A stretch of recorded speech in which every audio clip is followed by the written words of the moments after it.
এটা বাজানো শিখলে কেমন করে? আমি অনেক জায়গায় এটা বাজিয়েছি। তাই, কিন্তু কেমন করে শিখলে? টিচার আছে। টিচার আছে, টিচার শিখলে। আচ্ছা, ভেরি গুড, ভেরি গুড। চিঠিটা কে লিখেছিল আমার কাছে? তুমি নিজে? তোমার কেন মনে হলো আমাকে চিঠি লেখার জন্য?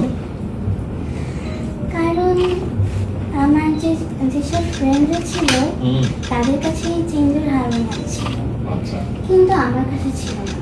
শুধু ছিল অনেক দিন পুরাতন, অনেক দিন আগের একটি হারমোনিয়াম, পুরাতন। সেই হারমোনিয়ামটা ছিল, সেইটা বাজিয়েই শিখেছি। নিজে নিজে শিখেছো? না, টিচার টিচার ছিল। আর নিজে নিজেও খুব শেখার আগ্রহ ছিল। মা আমাকে প্র্যাকটিস করাতো, মানে মা বাবার কাছে আমার গান শেখার হাত পড়ে। এটা কি ভালো? হ্যাঁ, এই হারমোনিয়ামটা ভালো? হ্যাঁ। আচ্ছা, আমার তো ধারণা নেই হারমোনিয়াম সম্পর্কে, আমি তো বাজাতে পারি না।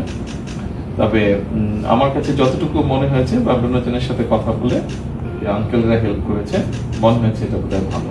তুমি এটা দিয়ে প্র্যাকটিস করো, তারপরে এরপরে যদি আরো ভালো কিছু থাকে তখন আরো ভালো প্র্যাকটিস করতে হবে, তারপরে ওটা ইনশাআল্লাহ হবে। ঠিক আছে?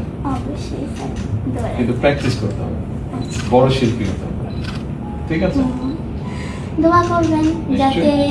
আমি এই দেশের একজন ভালো শিল্পী হতে পারি, অবশ্যই ইনশাআল্লাহ। এবং বাইরেও যেন আমার এই বাংলাদেশকে, মানে আমি যেন এই বাংলাদেশের মুখ উজ্জ্বল করতে পারি, যেন আমি এই পুরো আন্তর্জাতিক পর্যায়ে বাংলাদেশকে নিয়ে যেতে পারি। ইনশাআল্লাহ। এর জন্য সবাই আমার জন্য দোয়া করবেন। Very good, very good. আমাদের আবার অনেক ছোট ছোট গোষ্ঠী আছে, তারাও হারিয়েছে। ওদের ব্যাপারে আমরা একটা পদক্ষেপ নিয়েছি, শুরু করব। আপনাদের ওইদিকে আছে কিছু? হ্যাঁ, আছে। ওইদিকে আছে, দিনাজপুরে আছে, তারপরে আপনার সুন্দরবনে আছে, চট্টগ্রামে আছে, জামালপুরে আছে, নেত্রকোনায় আছে, ময়মনসিংহে আছে, সারা দেশে অনেক জায়গায় আছে। ওদের কতগুলো কালচার আছে যেগুলো হারিয়ে যাচ্ছে আস্তে আস্তে। তো ওদের বাচ্চারাও জানছে না, আমরা তো জানছি না, ওদের বাচ্চারা জানছে। ওগুলোকে আমরা চেষ্টা করছি এই জিনিসগুলোকে আবার উঠিয়ে আনার জন্য। একটু সময় লাগবে, তোমাকে বড় শিল্পী